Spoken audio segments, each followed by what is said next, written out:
Paul is starting us off this hour in Illinois. Hi, Paul. Welcome to the Dave Ramsey Show. Hey, Dave. Love you. Love your show. Thank you. I'm an HVAC contractor, and I recently started offering financing. I'm sorry, you're a what contractor?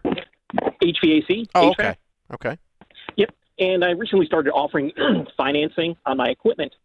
And as you know, the price is built into the financing cost is built into the equipment. How do I morally offer financing while following the Dave Ramsey plan?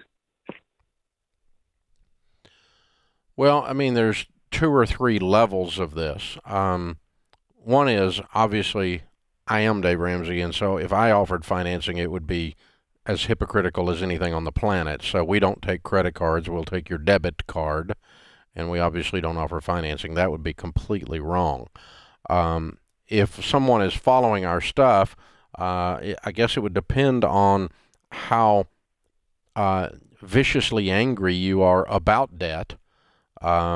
If you just go, hey, debt's a bad idea, I like Dave's plan, I got out of debt, and then your company offers it. Let's say you owned a restaurant. Would you take credit cards?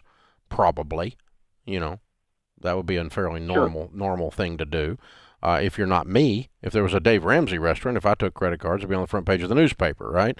So, because everybody'd be trolling for days. But in your case, you're not held to that standard of hypocrisy, so to speak. The thing I would tell you is this, that you want to be careful of, just as a matter of business ethics. A good rule of thumb in business is, and for that matter in life, is just don't do things with other people that you wouldn't want done to you. Treat other people like you want to be treated. And so if this is 38% financing on your stuff, I think you should stop doing it. That's immoral. But if it's a reasonable thing, or it's 0 interest for a period of time, and then if they don't pay it off, there's a rate that's reasonable or something, and you choose to do that and build it in, I'm not going to be mad at you. I would tell people if they ask me not to do it, but I don't think you are doing something wrong. My cousin owns a Chevy dealership. He's not an immoral guy financing cars for people buying a Chevy from him, right? Sure. But and he's a debt averse guy, by the way. He doesn't care for it, doesn't have any debt personally. But obviously they sell cars, and a lot of people put payments on cars. Again, not what I recommend, but I'm not mad at every Chevy dealer in America. It's just not the case. Right. So I'm not mad at an HVAC dealer that offers this stuff. If you were advertising locally on the local radio station, I couldn't endorse the financing plan, but I could endorse your company for being a good heat and air company.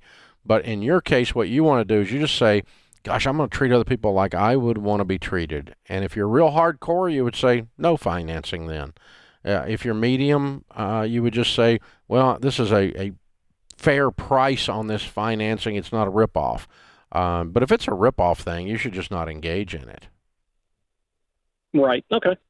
No, that definitely makes a lot of sense. And, I don't want to rip anybody off, and that's the whole nature of my business. And, want to be treated fairly. And what I would do, too, I mean, again, if you were sitting there with some young couple and you're talking to them and you realize they're up a creek, they're so deeply in debt they can't breathe, and they're wanting to add 42 add-ons to your install, a filter for this, and electrical filter, or whatever, electrostatic filter, or all other stuff, and humidifiers, and they're just going bananas with the install, all because it's financing. If that was your kids, you would tell them not to do that and finance all that.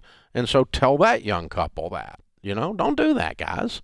Or here's another way you can do this until you get your finances squared around, and then you call me back and I'll come over and we'll do the rest of the work, and I'll show you how I'll do the work in such a way we can do the add-ons later, or that kind of a thing. Again, just if it was your kids sitting there, your 28-year-old sitting there, what would you want them to do? What would you want someone to do to them? And, we've all had that where we've had a friend or a relative and somebody came in and fleeced them, and they just well, it's their responsibility. Yeah, it is their responsibility, but it's my responsibility too to be moral about it.